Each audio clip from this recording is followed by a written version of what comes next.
how's everyone doing? This is the king of all mediums, and I'd like to welcome you to podcast 54. It's a cool, nice day in New York City, May 1st, 2021, and today will be a finds video. So I'm going to show you a couple of things that the king has encountered. Let's start easier to harder. So start with two CDs. Okay, so the first CD is, of course, these guys. Okay, Cream. Okay, so I would buy the vinyl, but it's very expensive. I also have a very nice compilation called Heavy Cream, which pretty much contains, I think, almost every song. Maybe one or two is missing.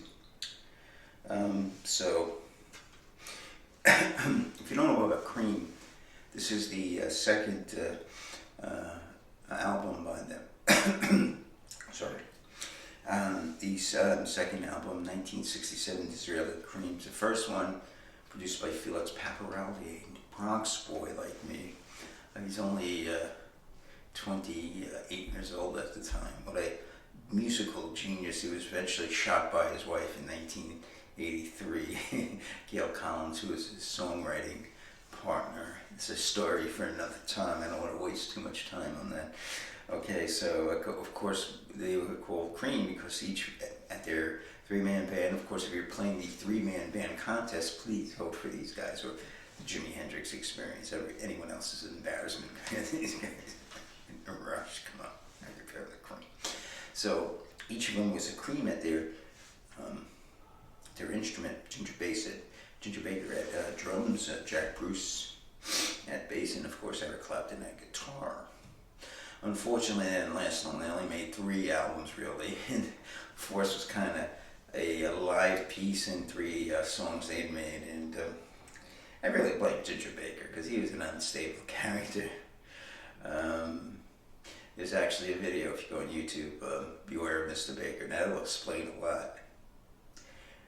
They basically broke up because supposedly there was a lot of problems between Ginger Baker and Jack Bruce, but it's really Ginger Baker. You'll see that. So Disraeli Gear was really a great album, and let's go through some of the songs. Strange Brew, of course, was taken from a song, actually, a lot of it, a blues number called, the traditional blues number called Lordy Mama, but it's still a great song, big hit. Of course, everyone knows Cream's second greatest song, Sunshine of Your Love. Do do do do do do do do do do. If you don't know that song, get on that streaming service, okay?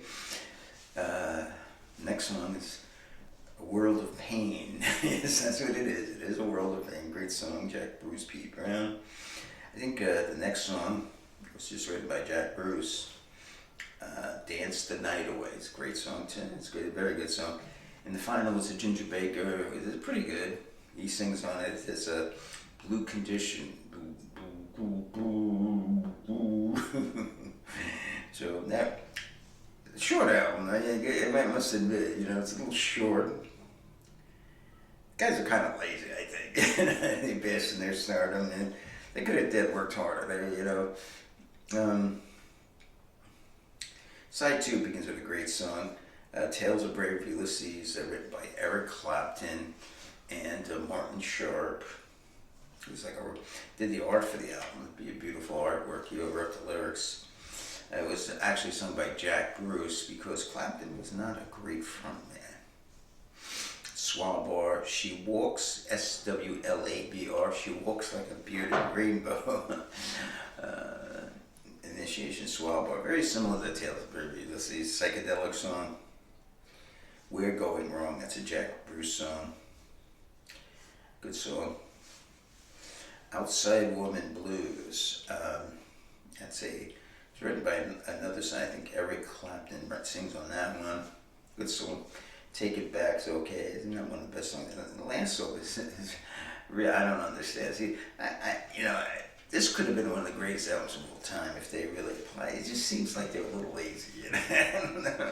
And like, we'll make a great album, but not so good, you know. I mean, if they really applied themselves, they just made a great album, but they didn't make a great album. I mean, Mother's Lab is a mother was washing her baby one day. It was a traditional song, and so they could have really made a superb album, but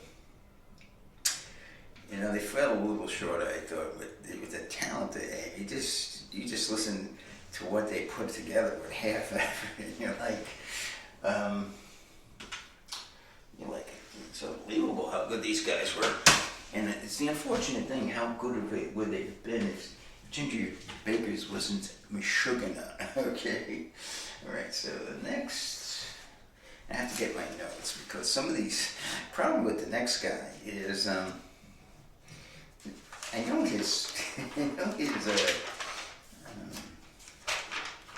have to get two things actually. Oh God.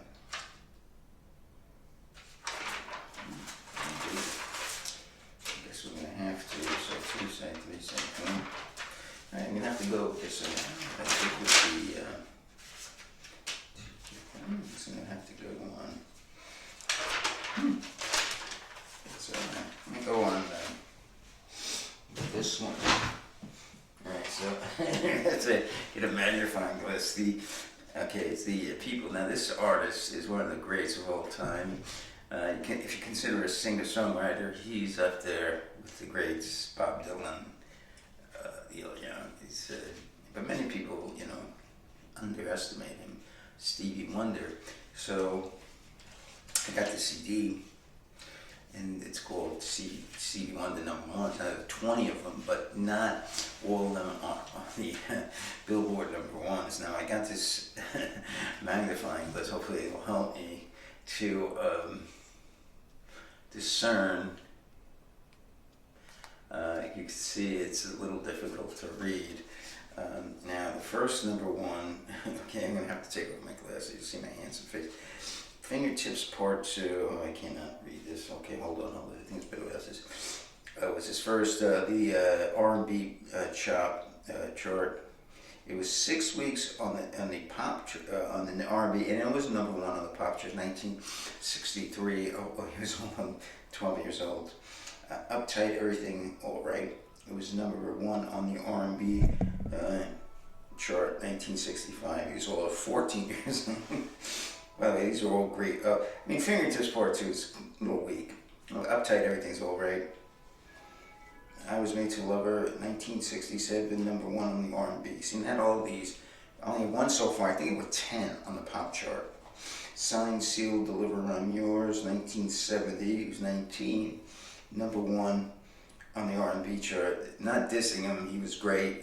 All these songs are great, unless I say they're not. Okay.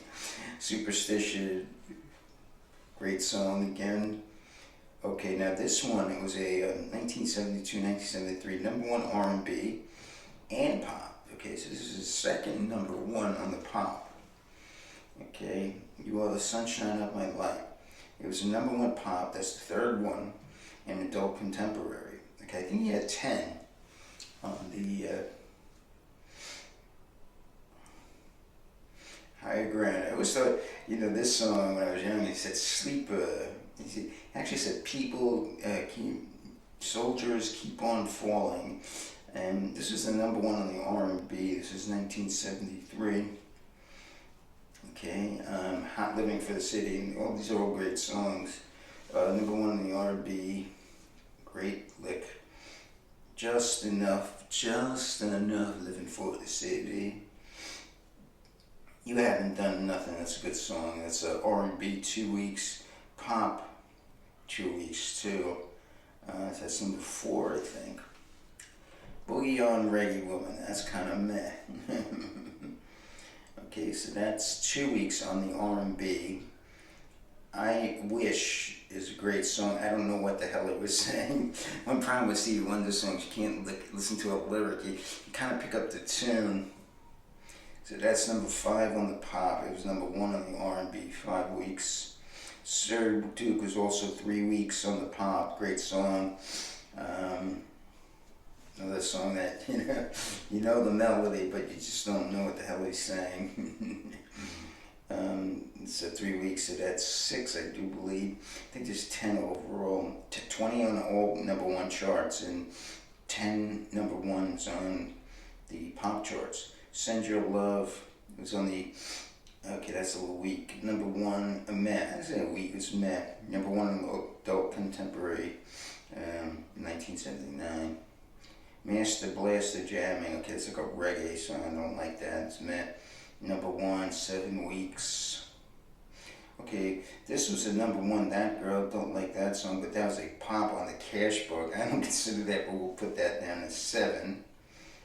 Okay, I just called to say I love you. Okay, that's 8. It's #1 the R&B pop and adult contemporary okay song. I was never a big fan of that. Now 17 is interesting because at that time, it's about 1985, 3 lover songs came out. There was an Easy Lover, Part-Time Lover, and even Eddie Murphy came out with some kind of lover song. Now, she's a part-time lover. Big hit. #1 the R&B 6 weeks. #1 the pop 6 weeks. I think that's 9. Adult contemporary 3 weeks in dance. So he really hit with that one. Okay, Overjoyed. That's kind of meh. Now after 1985, it's just all down now. That's kind of meh. Overjoyed. Adult contemporary 2 weeks.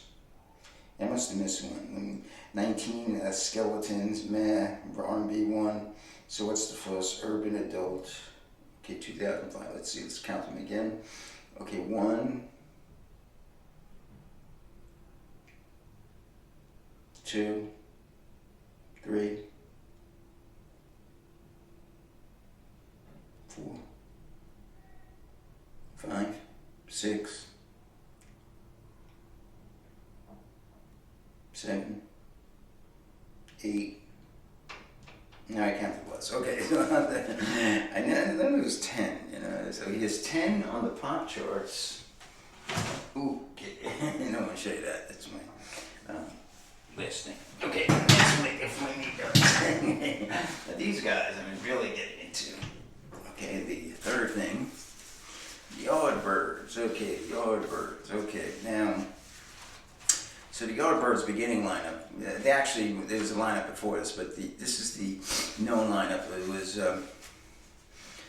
2 guitarists, Chris Dreja and Eric Clapton. Chris Dreja was a rhythm guitarist. Eric Clapton was the lead guitarist. On bass was Paul Samuel Smith. On vocals and harmonica was Keith Relf, and on drums was Jim McCarty. Of course, they went through some evolution. Eventually, Clapton left, and Jeff Beck came in as the guitarist. The kind of little transition period there. And eventually, Paul Samuel Smith left. As the bassist. So Chris Dreja moved over to bass, and Jimmy Page became the guitarist and lead guitarist. So this album was interesting. I was about 6 years old. Maybe we just turned 6. I saw my big brother had this.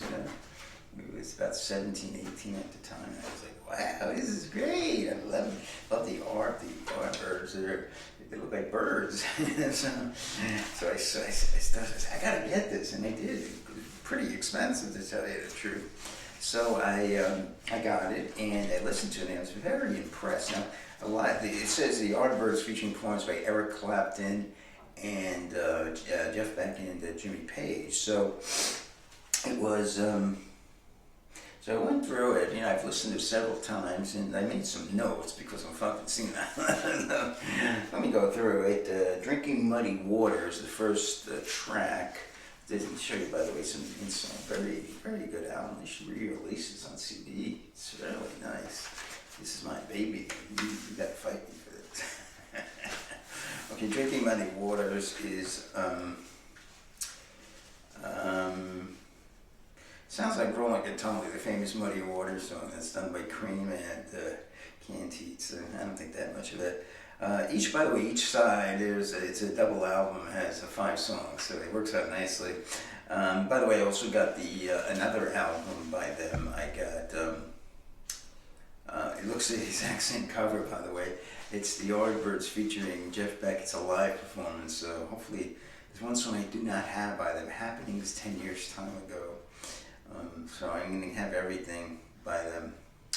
Hot House of Omegarshig. I like that song a lot. It's a chanting psychedelic number.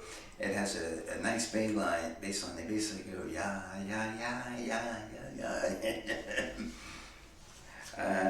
Number 3 on the first side. I Wish You Would. It's okay. The train kept whirling. Starts off with a choo-choo riff-driven rock. It's okay. Smile on Me's okay. It's a rock song. Okay, go to side 2. Okay, Jeff Boogie. A good instrumental. Jeff Beck doing his thing. Like that song a lot. I Ain't Got You. Song 2 on side 2. Really good song. He's got everything, but he ain't got you. You got everything. You got a liquor store. You got money. He ain't got her. Sucks. What Do You Want? Okay. Sounds a lot like the Monkees. The 3rd song on side 2. White Sun. I really like this song. Beautiful. This is a Jimmy Page song. It's hard to get Yardbirds Jimmy Page stuff. Yeah, that's what I'm most excited you could get. The Clapton and the Beck stuff. You can't get it. That's always been interesting. Beautiful Jimmy Page. He plays some of it in Led Zeppelin concert, but he plays this on some exotic keyboards. So beautiful, and I'll definitely at some point, could be tomorrow, play this song. And the last song on side 2 is Got to Hurry. It's a mad instrumental, okay? Let's go to side 3, the second album, Little Games. Okay, a title track of an album which critics did not like because they missed the Yardbirds, the rave up rock, which is good. But I don't know more of their I like their psychedelic stuff. Their Eastern type. So Jimmy Page, not bad. Now the 6 songs are really good. I like Lost Women. That's I think the Jeff Beck era. And it's a great bass line. And supposedly my brother said that the James Gang, I haven't heard the James Gang's version, they do an excellent cover of it. Very good song, and basically Lost Woman, he cries about losing his woman. That makes sense. 3rd song is Only the Black Rose. Okay, this is a Jimmy Page, a nice acoustic piece, psychedelic, very nice, like it a lot. Farewell is a short piano piece, and there's like a lead singing and some background chorus. It's okay. I Ain't Done Wrong is a mad rocker. That's side 5, and that completes side 3. So we go finally to side 4. Ever Since the World Began. Okay, it's an okay song about money, not needing money. I don't need money. You don't need money, he's telling me. Yeah, you could pay my rent, and well, what do you do? Right now, oh yeah, I missed this first song. That was the second song. A Certain Girl. What's your girl's name? I can't tell you. That's okay. It's okay. There's a certain girl, and the chorus goes, "What's her name? What's her name? I can't tell you." Not a bad song. Pretty good. Not a great song.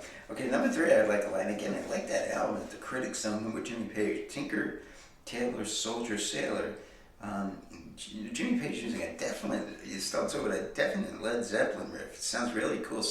A definite riff you would use in Led Zeppelin. I don't know which song. I'm not a big Led Zeppelin guy. I do like them. I probably got every one of their albums because I want to go through them and I'm trying to figure out what everyone's talking about, they're okay, I like a few of their songs, I mean, I just got Physical Graffiti and not impressed. Not impressed. So Jimmy Page using a definite Led Zeppelin riff. And that could be coming up in a few months. Turn Into the Earth. I definitely like that. It's a Gregorian chant. Good psych. And here too, the last song. I Say, oh, oh, oh, persona rocker. You know, so a lot of them are pretty simple, and I really enjoyed this album. Really, so you get a chance if they ever, you ever see this at a used record. So I paid quite a bit for this, and I really do love this album. And I've listened to it now, I think 4 times, and so I make notes because again, the key is getting a little low. It's approaching the 56.5-year mark. He doesn't have all his faculty, like you young whippersnappers. Okay, now the final thing. Now, the king always likes to be transparent with his fans, and nothing bad, nothing bad. Now, the king noticed in the last 20 years or so, his member is not responding well, I mean, his brain's good when it comes to seeing a girl, he sees women, and he's like, okay, she's pretty, she's cute, I like her, but he wakes up in the morning, and it's not the way it usually is, it was when he was in his 20s, and he, starting about probably 33, 34, just limp, So I once went to a Dr. Stone, that was his name, a urologist, and he said, "You're normal." So I talked to someone I know, and he said, "Well, maybe you have low T." So I said to the doctor, "You test me for low T." So the results of the test came out very interesting. So he said the free testosterone range is 30 to 250, which is quite wide. He said you had 31, which is nearly nothing. So she allowed me to get it, and I talked to my friend. He says, "Nah, you don't know what she's doing, and you got to get the patch and this and that, but at least I got something." So the king now has a supplement. I don't know if you can see this. And the king. So what the king does every morning, he takes a little drop and he puts it on his on an applicator. He rubs it on the arm and he puts it on the underarm. I think that's 30 milligrams a day. 60 milligrams a day. So hopefully he can revive his, King's been disappointment. Let's face it, last time he was with a girl, which was a while back, and he was a disappointment to her. So hopefully he can, start to be more of the opposite of a disappointment, a non-disappointment to the females out there. So, okay, so, this was podcast 54, and this is May 1st.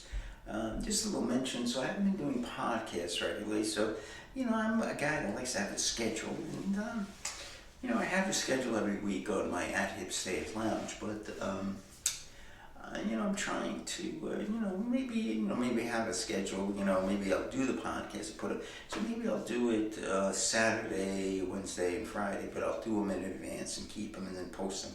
Because I haven't, it's just been very busy lately, and I just haven't had the time. Okay, well, thank you, everyone, and remember, vote in the 3-man band contest, and, well, I can't say who to vote for, but, I'm Rush in. Okay, take care. Have a good one.